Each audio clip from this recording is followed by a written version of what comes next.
विष्णु भगवान की जय हो। पाप मोचनी एकादशी व्रत कथा आप जरूर सुने। कृष्णा भगवान कहते हैं कि पाप मोचनी एकादशी व्रत करने में जितना फल मिलता है उतना उनकी कथा सुनने में फल मिलता है। बाजिन को पुत्र मिलती है, निर्धन को धन मिलती है, कोरिया को काया मिलती है। इस एकादशी व्रत करने से और उनकी कथा सुनने से सारे पाप मोच जाता है। धर्म युधिष्ठिर कहने लगे कि महाराज, आपने फागुनी शुक्ला एकादशी का महत्म्य बताया, अब कृपा करके यह बताइए कि चैत्र कृष्णा एकादशी का क्या नाम है, इसमें कौन से देवता की पूजा की जाती है और इसकी विधान क्या है। कृष्णा भगवान कहने लगे कि हे राजन, यही प्रश्न एक समय राजा मांधाता ने लोमस ऋषि से किया था और जो कुछ उन्होंने उत्तर दिया था सो वही मैं तुम्हें कहता हूँ। लोमस ऋषि कहने लगे कि राजन, इस एकादशी का नाम पाप मोचनी एकादशी है। अब मैं इसकी कथा कहता हूँ, सुनो। प्राचीन समय में कुबेर का चैत्रा रथ नाम का एक वन था। उसमें गंधर्व की कन्या गिरतोर के साथ विहार करती थी। वहाँ अनेक प्रकार के पुष्प खिल रहे थे। उसी वन में अनेक ऋषि तपस्या करते थे। सवाये इंद्रा भी चैत्र और वैशाख मास में देवताओं सहित वहाँ आकर कीड़ा किया करते थे। वही अपने आश्रम में मेधावी नाम के एक ऋषि भी तपस्या में लीन थे। वो शिव के भक्त थे। एक समय मंजू घोष नाम की अप्सरा ने उनको मोहित करने के विचार किया। ओ ऋषि के भय के मारे समीप नहीं गई, वरन दूर बैठकर बीना पर मधुर गीत गाने लगी। उस समय कामदेव भी मेधावी ऋषि को जीतने की चेष्टा की। उन्होंने उस सुंदर अप्सरा के भू को, धनुष कटाक्ष को, डोरी से नेत्रों को, धनुष की लचक कुंचों को कुरी बनाकर मंजू घोष को सेनापति बनाया। उस समय मेधावी ऋषि भी युवा और हष्ट पुष्ट थे, साथ ही योग पवित्र और दंड धारण किए हुए ब्रह्म तेज से युक्त थे। मंजू घोष ऐसे सुंदर ऋषियों को देखकर उनकी सुंदरता पर मधुर हो गई और अपने गीत, चूड़ियों और नेपुरों की झनकार और नृत्य काला द्वार हाव भाव दिखाकर मुनियों को रिझाने लगी। पर्याप्त समय तक यह कर्म चलता रहा और अंत में कामदेव ने ऋषि को पराजित कर दिया। फल स्वरूप ऋषि मंजू घोष के साथ रमन करने लगे और काम के इतने वशीभूति हो गए कि उन्होंने दिन और रात्रि का कुछ भी विचार नहीं रहा। इस प्रकार बहुत समय बीत गया। तब एक दिन मंजू घोष कहने लगी, ऋषि जी, बहुत दिन बीत गए, अब मुझे स्वर्ग जाने की आज्ञा दीजिए। मुनि ने कहा, आज इसी संध्या को तो आई हो, प्रात काल होने पर चली जाना। मुनि के ऐसे वचन सुन कर अप्सरा कुछ समय तक और रुकी। अंत में उसने पुण्य मुनि से विदा मांगी तो मुनि कहने लगे कि अभी तो आधी रात ही हुई है। अप्सरा ने कहा कि महाराज, आपकी रात तो बहुत लंबी है, इसका क्या परिमाण है? मुझे यहाँ पर आए कई बरस बीत गए हैं। उस अप्सरा की यह बात सुनकर मुनि को समय का ज्ञान हुआ तो विचार करने लगे कि इस अप्सरा के साथ रमन करते हुए हमको 57 बरस 9 महीने 3 दिन बीत गए। तब वो उनको काल के समान प्रतीत हुई। अत्यंत क्रोधित होने पर मुनि की आंखों से ज्वाला उत्पन्न होने लगी। वो कहने लगे कि मेरी कठिन परिश्रम से एकत्र की गई तपस्या को तूने नष्ट कर दिया है। तू महापापनी है और दुर्चारणी है। तुझे धिक्कारता हूँ। तूने मेरे साथ घात किया है, इसलिए तू मेरे शराप से पिचासीन हो जा। मुनि के शराप से मंजू घोष अत्याच्छन पिचासीन हो गई और भयभीत होकर मुनि से प्रार्थना करने लगी कि महाराज, इस शराप का किस प्रकार निवारण होगा? अप्सरा के ऐसे दीन वचन सुनकर मुनि बोले, हे दुष्ट, यद्यपि तूने मेरा बहुत अनष्ट किया है, परंतु फिर से भी मैंने तुझे शराप से छूटने का उपाय बतलाता हूँ।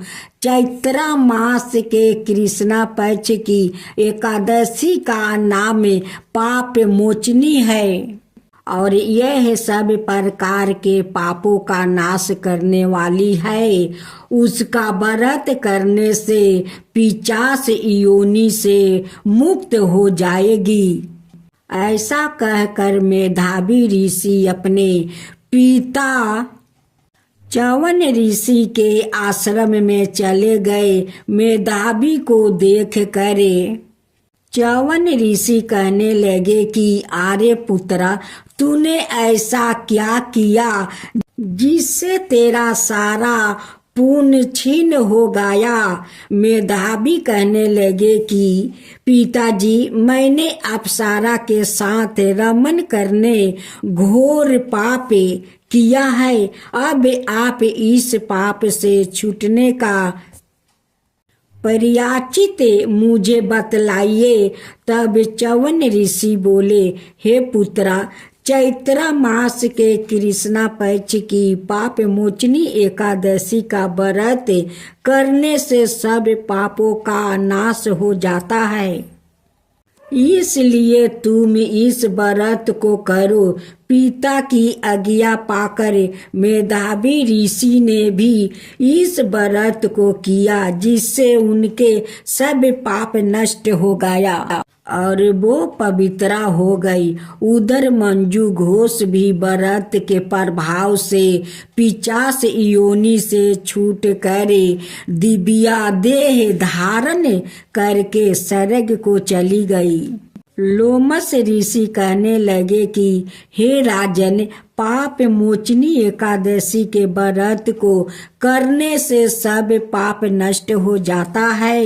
इस गाथा को पढ़ने या सुनने से हजारों गौदान का फल प्राप्त होता है और व्रत से ब्रह्म हत्या, गर्भपात, बाल हत्या, सुरापान, स्त्री से परसंग आदि सब पाप नष्ट हो जाते हैं।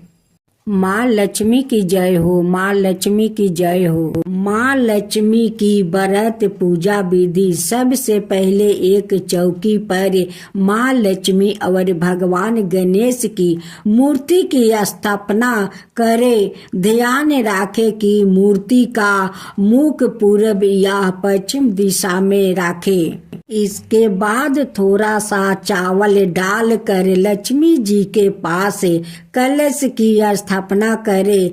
कलश के ऊपर एक नारियल में कपड़ा बांध कर रखे। इसके बाद गणेश जी के और चावल की 16 डेरिया बनाए या 16 मातृका की प्रतीक है। 9 ग्रह और 16 मृतका के बीच अवस्थित का चिन्ह बनाए। साथ ही 11 दीपक, खील, बतासे, मिठाई, वस्तु, आभूषण, चंदन का लेप, सुंदर कुमकुम, सुपारी, पान, फूल, दूभा, चावल, लवंग, इलायची, केसर, कपूर, हल्दी, दूब, अगरबत्ती। इसके बाद विधि विधान के साथ पूजन करे। सबसे पहले गाथा का पाठ करे। अंत में भगवान गणेश और माँ लक्ष्मी की आरती करे। एक गांव में एक ब्राह्मणी रहती थी। वो दिन प्रतिदिन भगवान विष्णु की आराधना करती थी। भगवान विष्णु उसकी भक्ति से बहुत प्रसन्न हुए और उन्हें अपनी प्रिया भक्त को दर्शन दिया। साथ ही ब्राह्मणी ने कहा कि तुमने जो वरदान मांगना है तू मांग सकते हो। जब ब्राह्मणी ने इच्छा जाहिर करते हुए कहा कि वो चाहती है कि उसके घर में माँ लक्ष्मी का वास हो जाए। इसके बाद भगवान विष्णु ने उस ब्राह्मणी को अपने घर में माँ लक्ष्मी को बुलाने की तरीका बताया। भगवान विष्णु ने बताया कि तुम्हारे घर में कुछ ही दूरी पर जो मंदिर है वहाँ एक स्त्री आती है और वहाँ आकर उपले थापती है, तो तुम्हें उसे अपने घर आने का निमंत्रण देना होगा। वही माँ लक्ष्मी है। ब्राह्मणी ने भगवान विष्णु के कहे अनुसार ही किया।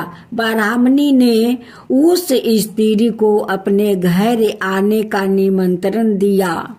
तब माँ लक्ष्मी ने उस ब्राह्मणी से कहा कि वो 16 दिन के लिए माँ लक्ष्मी की पूजा करे। माँ लक्ष्मी के कहे अनुसार ब्राह्मणी ने 16 दिन तक माँ लक्ष्मी की उपासना की। माँ लक्ष्मी ने फिर उस ब्राह्मणी को आशीर्वाद दिया और उसके घर में निवास किया। तभी से जो व्याकृत चैत्र महीने के माँ लक्ष्मी की इन 16 दिन तक उपासना करता है, माँ लक्ष्मी उसे प्रसन्न होकर उसे सुख समृद्धि का आशीर्वाद देती है।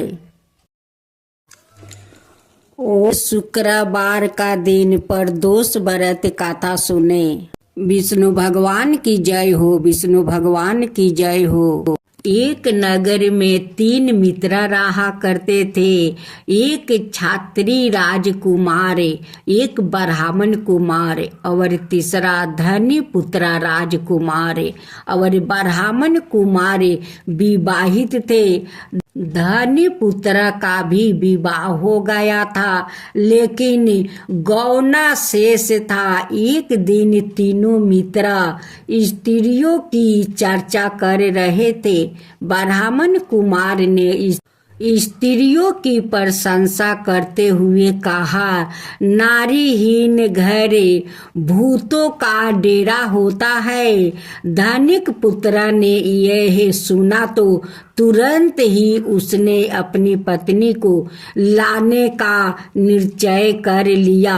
तब धनी पुत्र के माता पिता ने बहुत समझाया कि अभी शुक्रदेव डूबे हुए हैं, ऐसे में बहू बेटियों को उनको घर से विदा करवाना लाना शुभ नहीं माना जाता।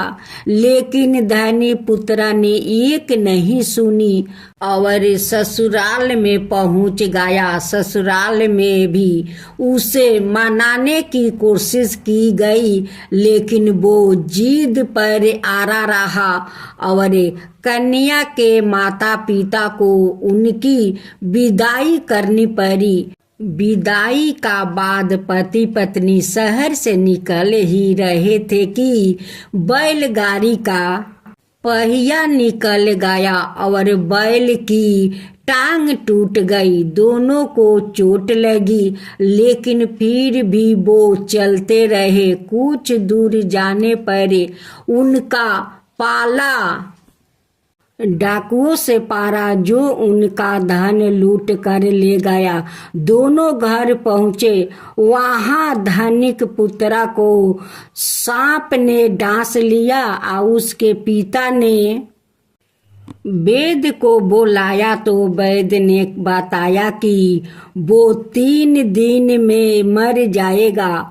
जब ब्राह्मण कुमार को यह खबर मिली तो वो धनिक पुत्रा के घर पहुंचा और उसके माता पिता को शुक्र पर दोष व्रत करने की सलाह दी और कहा कि इसे पत्नी सहित वापस ससुराल भेज दो। धनिक ने ब्राह्मण कुमार की बात मानी और ससुराल पहुंच गया, जहां उसकी हालत ठीक होती गई, यानी शुक्र प्रदोष के महात्म्य से सभी घोर कष्ट दूर हो गया।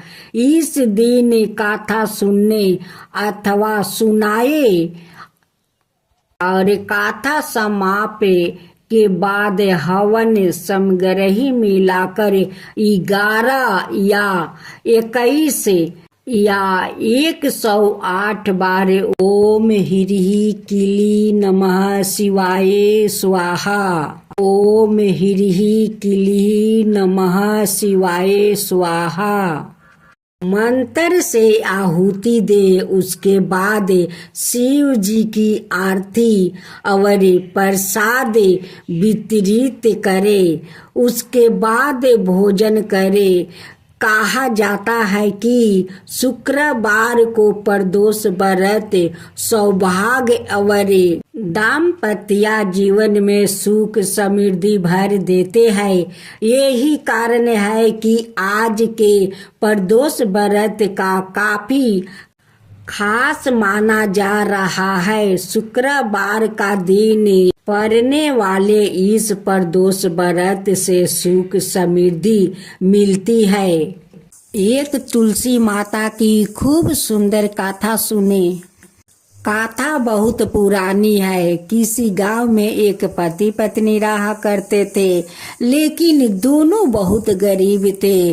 पति का नाम रंगू था, पत्नी के नाम सुगना। दोनों पति पत्नी मिलकर अपना खेत में सब्जी का बीज तो गाड़ देते, गाछ भी निकल जाता, लेकिन उस गाछ में ना कद्दू पकड़ता, ना लौकी पकड़ता, ना भिंडी पकड़ता, ना बैगन पकड़ता, कुछ नहीं पकड़ते। और उसी आसपास के खेत में बहुत सारा लौकी, कद्दू, भिंडी, बैगन से खेत लद जाता, लेकिन रंगू का खेत में कुछ नहीं पकड़ता। रंगू बहुत दुखित हो जाता। रंगू बहुत गरीब था। और सुगना माँ तुलसी का बहुत बड़ा भक्त थी। वो माँ तुलसी का श्रद्धा भक्ति से वो पूजा पाठ किया करती। रंगू अपना खेत का हालत देख कर आता तो वो अपना पत्नी से कहता कि सुगना, सभी का खेत में इतना लौकी से लेकर भिंडी, बैगन सारे खेत लद जाता है, लेकिन हम लोग इतना मेहनत करते हैं, फिर भी हम लोग का उस पेड़ में एक भी फल नहीं पकड़ता है। सुगना अपना पति से कहती है कि सुनते हो जी, लगता है ऐसा कि हमारी माँ तुलसी बहुत दुखित है, उसलिए शायद हम लोग का खेत में एक भी सब्जी नहीं पकड़ता है। उसी बगल का खेत में इतना सारा साग सब्जी पकड़ लेता है, लेकिन हम लोग का खेत में नहीं पकड़ता है। लगता है माँ तुलसी बहुत दुखी है। रंगू का खेत में एक माँ तुलसी का पौधा था। उस पौधा के ऊपर कद्दू और लौकी का पेड़ से ढक गया था। माँ तुलसी वहीं पर दब गई थी। वो सांस नहीं ले पा रही थी, नहीं उनकी हवा बतास लग रहा था। वो तो सांस लेने में बहुत दिक्कत हो रही थी। कहने लगी कि मैं तो इस कद्दू और लौकी का पेड़ से दब गया हूँ। मुझे तो रंगू तो नहीं देखता है और नहीं सुगना देखती है कि मैं कितना दुख सह रही हूँ। एक दिन की बात है, रंगू और रंगू का पत्नी दोनों खेत में जाते हैं और उस खेत के बगल में माँ तुलसी एक लड़की के रूप में बैठकर अपना माथे पर हाथ रखते हुए रो रही थी। जब सुगना को नजर पड़ा तो उस लड़की के पास जाती है, कहती है कि आप कौन हो बहन? वो कहती है कि मैं तो तुलसी हूँ, क्या करूँ, मेरे ऊपर इतना भार जो है मैं तो सह नहीं सकती हूँ, उसलिए मैं रो रही हूँ। सुगना कहती है कि देखो बहन, ये तो भार सभी ने बेटी और बहू को माथे पर तो होता ही है। बेटी है जो अपना माता पिता को अपना माथे पर भार लेती है, बहू जाती है ससुराल तो उनकी माथे पर भार आ जाते हैं। ये भार तो दुनिया संसार में सभी को सहना पड़ता है। लेकिन सुगना को तो पता नहीं था कि किस भार के बारे में वो लड़की कह रही है। वही तो साक्षात माँ तुलसी थी। उनकी माथे पर तो कद्दू और लौकी का लाता पाता से भार था, उसी के बारे में तो वो कह रही थी, रो रही थी। लेकिन सुगना तो समझ नहीं पाई कि ये माँ तुलसी है और ये माँ तुलसी मेरे खेत में ही है और मेरे ही खेत का सारे गाछ गचली माता का ऊपर भार है। ये तो समझ नहीं पाई। सुगना उन्हें कहने लगी कि देखो बहन, चिंता मत करो, चलो मेरा घर, मेरे साथ चलो। कहने लगी कि मैं कैसे जाऊं, मेरे माथे से तो भार हटेगा तभी तो किसी को घर में जाऊंगी। सुगना तो नहीं तुलसी को पहचान पाई और नहीं उनकी बात को समझ पाई। सुगना कहते कहते थक गई, लेकिन माँ तुलसी उनके घर नहीं आई। सुगना चली आई अपना घर। माँ तुलसी कहने लगी कि ये दोनों तो खेत में तो आया, लेकिन गाछ हटाने को नहीं कोशिश किया और नहीं मुझे देखने को कोशिश किया और दोनों पति पत्नी घर चले गए। अब मैं तो जाऊं तो कैसे जाऊं, मैं तो इस पेड़ के नीचे दबी हुई हूँ।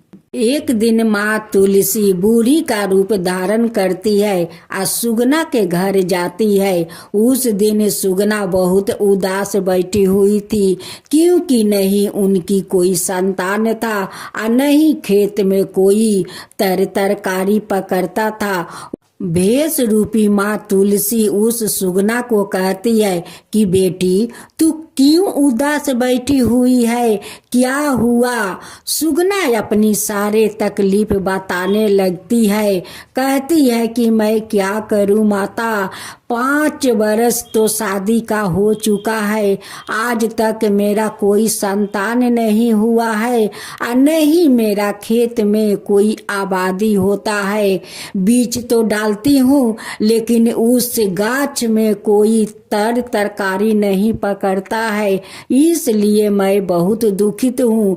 उसी आसपास में सबिन का खेत में कद्दू, लौकी, भिंडी से खेत भर जाता है, लेकिन मेरे खेत में गाछ होकर रह जाता है। लेकिन उस गाछ में नहीं लौकी पकड़ता है, नहीं कद्दू पकड़ता है, नहीं भिंडी पकड़ता है, कुछ भी तो नहीं होता है माता, मैं क्या करूं? इसलिए तो मैं इतना दुखी हूँ।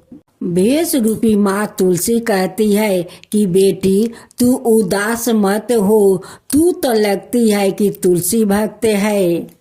सुगना कहती है कि माँ आप ठीक कह रही हो, मैं तो तुलसी माता को श्रद्धा भक्ति से पूजा करती हूँ, लेकिन माँ तुलसी हम लोग का कब तक परीक्षा लेगी पता नहीं है माँ। भेष रूपी तुलसी कहती है कि बेटी तू चिंता मत कर, माँ को घर में लाने को चेष्टा कर, कोशिश कर, कह कर वहाँ से चली जाती है। इसका बाद और कोई बात नहीं कहती है। इस बात को सुनकर सुगना का मन में तो कुछ चिंता ढुक गया कि बूढ़ी माँ मुझे ऐसी बात क्यों कही कि तू माँ को लाने को चेष्टा कर, कोशिश करे, और इसका बाद तो कोई बात नहीं कही और वो चली गई मेरी घर से। उस दिन सुगना बहुत उदास रह गई, नहीं हंसती है, नहीं बोलती है। जब उनकी पति शाम को आए तो देख कर कहने लगे कि सुगना आज तुम इतना उदास क्यों हो, क्या हुआ? तब सुगना उस बूढ़ी माता के बारे में कहने लगी कि एक बूढ़ी माता आई थी, वो कहती है कि तू माँ को लाने को चेष्टा कर, कोशिश कर। बताइए इस बात को मैं क्या समझूं? इसी बात को लेकर मैं सोच रही हूँ। इस बात को नहीं उनकी पत्नी समझ पाई और नहीं उनकी पति कोई समझ नहीं पाया। माँ तुलसी का तो ये इशारा था कि मैं तेरे खेत में लौकी और कद्दू से दबी हुई हूँ, तू जाकर खेत में देखे आ कोशिश कर मुझे लाने को। यही तो वो समझा कर चली गई। तुलसी सुगना का सपना में दर्शन देती है और गुस्से होकर बोलती है कि क्या रे, तेरा खेत में मैं इतना तकलीफ कर रही हूँ, मेरे ऊपर तेरा लौकी कद्दू का बोझ से दबा हूँ, आ तुझे दिख नहीं रहा है? तू खेत में गई, मुझसे मिली, मैं अपना तकलीफ बताया कि मैं कैसे जाऊँ तेरे घर, मेरे माथ पर जो इतना बोझ है, मैं कैसे किसी को घर में जाऊं? तू इस बात को नहीं समझी। सुगना सपने में चौंक कर उठती है, हाथ जोड़कर कहती है कि माता आप कौन हो? तुलसी कहती है कि मैं तो तुलसी हूँ, मैं तेरे खेत में तेरे लौकी और कद्दू के गाछ से दब गया हूँ। नहीं मुझे हवा बतास लगता है, नहीं मैं सांस ले पा रही हूँ। जब तक तू मुझे उस खेत में से नहीं लाएगी, तेरे खेत में कुछ नहीं होगा और नहीं तेरा संतान होगा। माँ तो बहुत गुस्सा हो गई थी। उस गुस्से में वो बोल रही थी, जिस समय वो सपना देख रही थी उस समय तो सुबह हो गया था।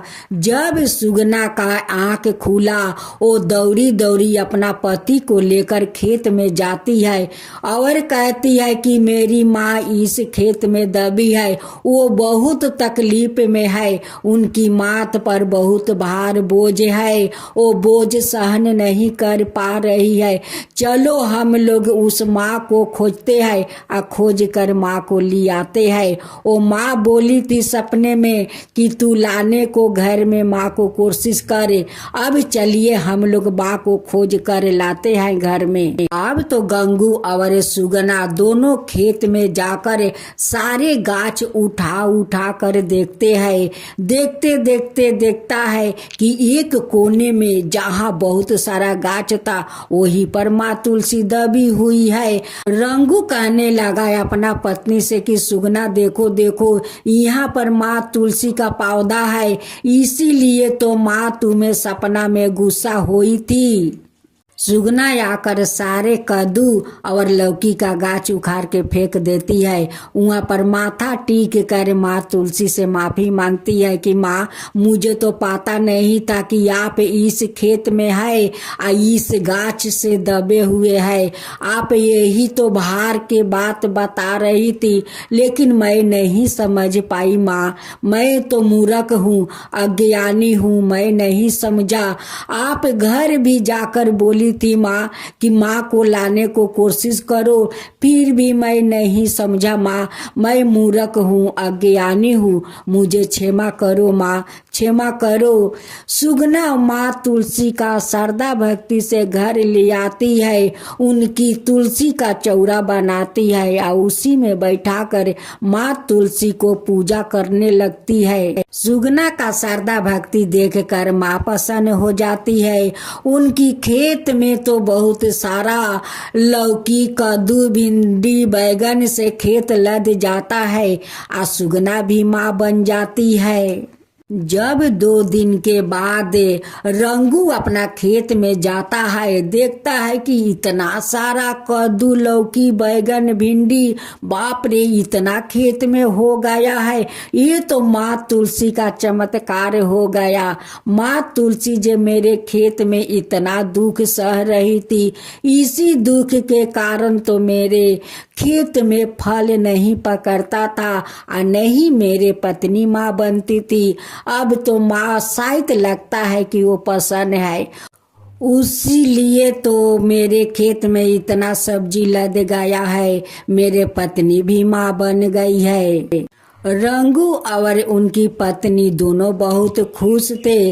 रंगू कहने लगा कि देखो सुगना, आज से मैं भी तुलसी माता का पूजा करूंगी। हम दोनों मिलकर माँ तुलसी का श्रद्धा भक्ति से पूजा करेंगे।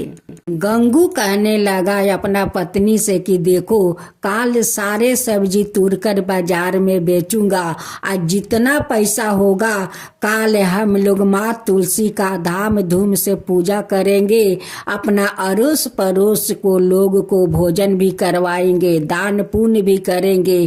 काल हम लोग धाम धूम से माँ तुलसी का पूजा करेंगे।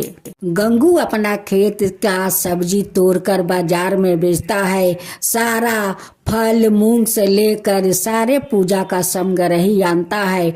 माँ तुलसी का धाम धूम से पूजा करता है, अड़ोस पड़ोस के लोग को भोजन करवाता है, ब्राह्मण विष्णु को दान देता है कि आज माँ तुलसी हमारा घर में इतना सारा जो खुशियाँ दी है, ये खुशियाँ तो मैं बिटोर नहीं पा रहा हूँ। हे माँ तुलसी, आज जैसे हमारा घर में आप खुशियाँ भर दी है, वैसे ही सबका घर में खुशियाँ भर देना माँ।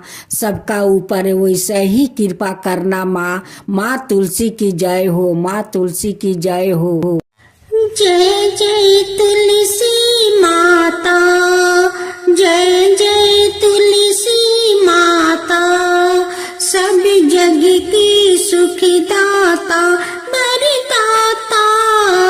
जय जय तुलसी माता, जय जय तुलसी माता, सब योग के ऊपर, सब रोग के ऊपर, रुज से रक्षा करके भाव तराता। जय तुलसी माता, रुज से रक्षा करके भाव तराता। जय तुलसी माता। बाहु पुत्री है सायामा, सुरबली है गारामा, विष्णु प्रिया जो तुम के सेवे सो नर तर जाता। जय जय जय तुलसी माता, जय जय जय तुलसी माता। हरि कैसे सभी राजते त्रिभुवन से हो बनती थी पतिति जनों की तारानी, तुम्हें हो भी खाता। जय जय तुलसी माता, जय जय तुलसी माता। लेकर जन्म बिजन में आई दिव्या भवन में, मानव लोगी तुम ही से सुख सनपति पाता। मानव लोग तुम ही से सुख सनपति पाता। जय जय तुलसी माता, जय जय तुलसी माता।